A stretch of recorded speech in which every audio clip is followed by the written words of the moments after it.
बांधवायच्या, एक बी गाडी घरी ठेवायची नाही, एक सुद्धा. राजकारणी मराठी गाड्या बाहेर काढत नाहीत.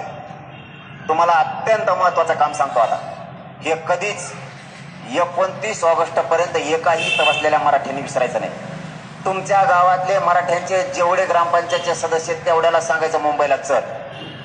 सरपंच, माजी सरपंच, चेअरमन यांना सगळ्यांना सांगायचं तुला मोठं करताना आम्ही रात्रंदिवस प्रचार करतो. आता आम्हाला मोठं करायची वेळ आली, आमचे लेकरं मोठं करायची वेळ आली, मुंबईला चल. जिल्हा परिषद सदस्य, पंचायत समितीचा सदस्याच्या पाय पडून सांगायचं मुंबईला चल.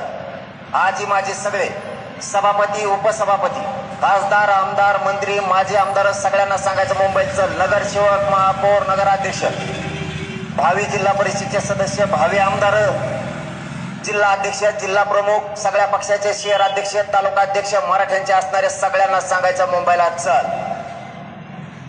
आणि एवढं सांगून जर तो नाही आला, तुम्ही त्याला काही बोलू नका. तुम्ही फक्त नाव मला द्या. हे आला नव्हता, त्याचा बाजारच उठतो, त्याला पाडत म्हणून समजायचं.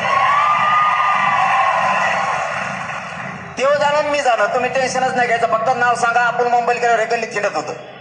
तुम्ही मुंबईला जाणार आहे, तुम्हाला माहित नाही मागं कोण आहे.